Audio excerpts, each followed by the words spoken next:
say, all right, so first and foremost, I want to give all praises, honor, and glory to Yahweh, Ba'ashem, Yahushai, Ba'ashem, Makakwadash. We said about Apostle and elders, agreements, and well teachers, apostles in the truth, and we see salutations, so the act, and once pushing word and truth, and sincerity, day in and day out, and constantly in season and season, we say Shalom. And once again, going into a video here, and this basically touching upon this news article, where right now, Venezuela and Guyana have some tensions. Basically, Venezuela want they want they want piece of, they want what Guyana own, because Guyana own piece of oil, right? Oil, which part Guyana claims piece of oil, and now Venezuela want to come and claim that same piece, right?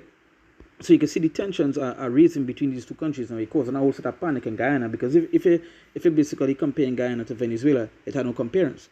Venezuela is more bigger, and their military personnel is way much more larger.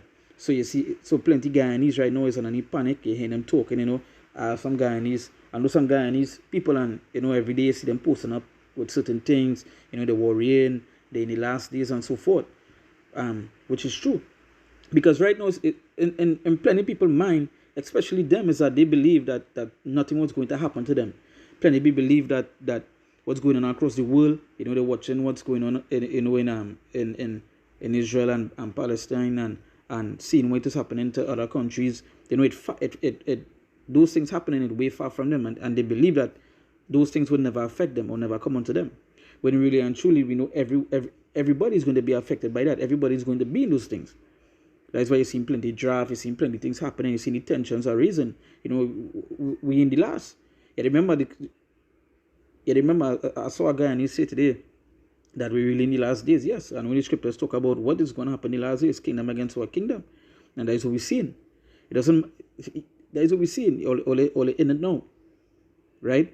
So you say, so I'm just reading this in this article here. It say Venezuela's massive military might stir fears in Guyana.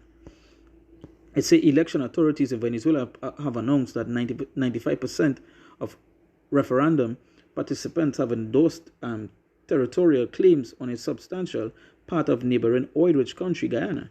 You see, Venezuela's President Nicolas Maduro termed this as a convincing victory for the yes vote across Venezuela, according to international agencies. Right? You see, Elvis Amoroso, the president of National Electoral Council, stated that nearly 10.5 million out of 20.7 million Venezuelan voters cast their ballots in favor for the referendum. The referendum outcome has raised concerns in Guyana and the border region regarding Venezuela's ultimate intentions. Because the ultimate intentions is basically to get the oil that Guyana own, right? Which will eventually lead to what? It will eventually lead to a war, right? To a war between the two, and other countries will come will come involved in that, right? It's saying a potential armed conflict of territory. You see, Venezuela would hold a significant advantage over Guyana. Brazilian analyst Tiago de Aragao highlighted Venezuela's much larger military potential compared to Guyana, which has approximately 3,000 military personnel.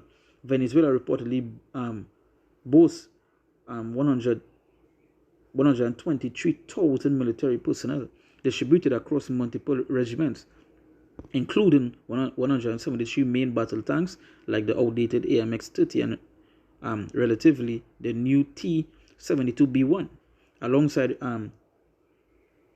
reconnaissance vehicles, infantry fighting vehicles, and armored personnel carriers, APCs, as well as heavy rocket artillery systems. So you see, Venezuela is more compatible when it comes to these things. So it had no way Guyana is going to actually, to put it in a short thing, Guyana can't stand up to them, right? Because even though Guyana is in South America, it is basically based in the Caribbean, right? We just call them that they say Guyana is a Caribbean country, but they're literally on South American, in any South American region. But you know what it is be politics, right? And majority of the Caribbean countries, they not even compare to fight any war. Venezuela, on the other hand, was facing America.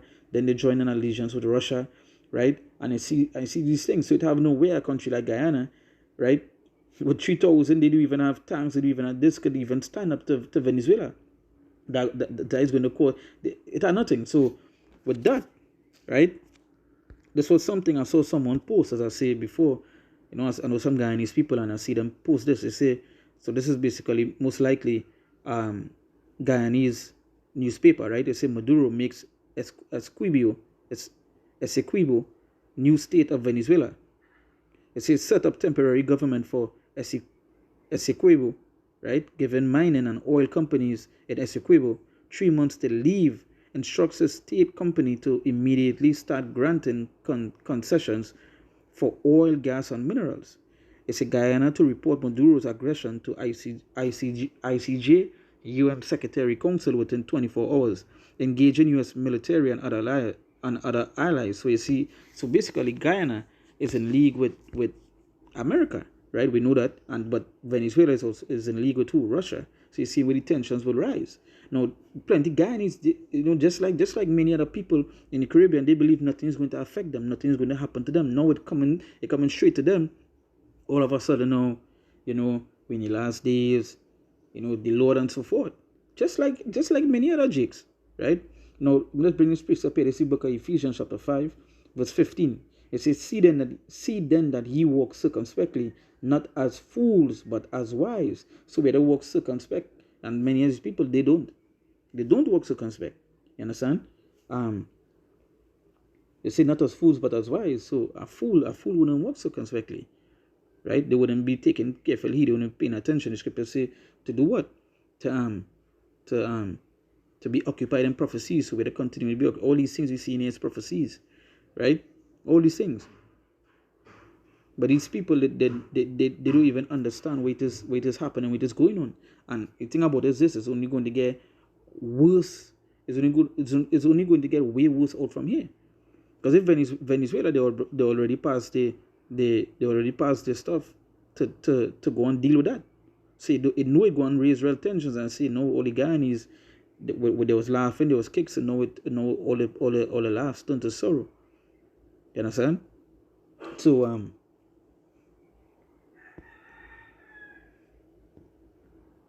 so let's read this. It says Venezuela active military personnel count of 123,000 exceeds Guyana's contingent by 36 times. So this will show you how big Venezuela military is compared to Guyana. Guyana is just 3,000. What they going to do? Guyana don't even have tanks. They don't even have this. They don't even have that. You understand? It's what they going to do, right? So jumping back into Ephesians 5 verse 16, you say redeeming the time because the days are evil. And that's the thing, I saw they say this picture here, when I saw the person they put in the last days, they don't even understand that. No, they're not wrong, right? But they don't even understand the time. They don't even understand the time that we're in. It's not going to get better, it's going to get worse. They talk about the last days, the scriptures talk about wars, rumors of wars, talk about kingdoms fighting against kingdoms and so forth. And that's what we're seeing. You all are going to be, we're going to be in it, not out of it. Because some people, as again, the mentality of these people is they think nothing is going to happen to them, nothing is going to come to them. Now, if you mention the last days, the Lord say He's going to play with all flesh, so everybody going to be in it, even you all, right? You say redeeming the time because the days are evil. So when you redeem the time and you watch the things that are happening all around the world, you gotta understand how we're in evil times.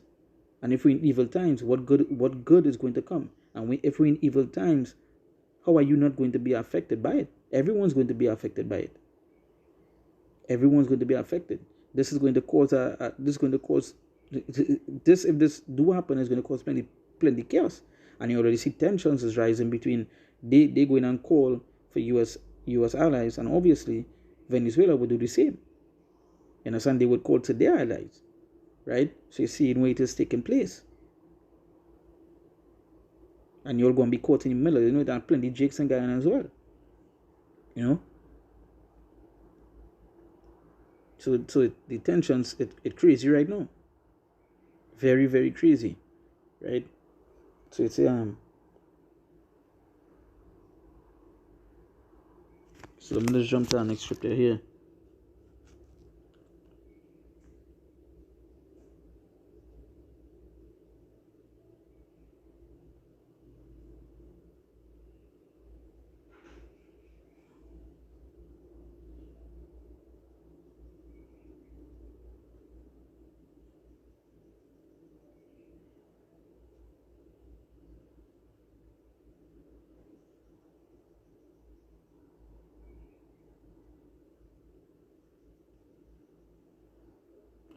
We'll jump to Matthew chapter 24, verse 6, right? So you say, and ye shall hear of wars and rumors of wars. See that ye be not troubled, for all these things must come to pass, but the end is not yet. So that's the thing. You're talking about the end of this, but the scripture says, well, the end is not yet. So that means all these things that happen, all these things that take place, and even if it say, and you shall hear of wars and rumors of wars, that is what we're hearing all around us. Look, talking about one here, the one that's going on across there, the next one in Ukraine. You know, no matter where, no matter which part in the world, right? Right now, you're hearing about wars and rumors of wars. Places that was not even affected by wars in years, or you would have never believed would have been in this situation they're in it right now.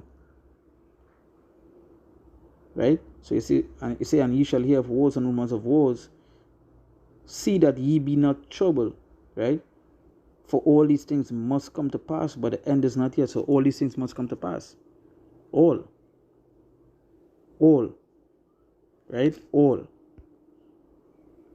You didn't say some. All these things must come to pass. So you talk about the wars, the pestilences, the diseases. You understand? You understand the great death, the famines, all these things that mention it's going to happen. It says, verse 7, it says, for nation shall rise against nation, and kingdom against kingdom, and there shall be famines and pestilences and earthquakes in diverse places. They say, all these are the beginning of sorrows. And that's the thing. They say, all these are the beginning of sorrows. That's the beginning. So it's at the middle and the end. So the time that we're in, it's not a good time. We're in some real grievous times. You understand? No matter where you turn, you're hearing something about a war. You're hearing some sort of evil taking place. Something happening. Right? So that way say that what they said in the Ephesians, they say to walk circumspectly. Because we're in those times. You understand? So with that, we give all praises, honor, and glory to Yahweh, Ba'ashem, Yahushai, Ba'ashem, Makakodash. We say the most apostles and elders, agreements, and reward of teachers, apostles in the truth. And we say salutations, so the Akamah, pushing the word in our truth, and sincerely the in and the out, and constantly in season and season, we say Shalom.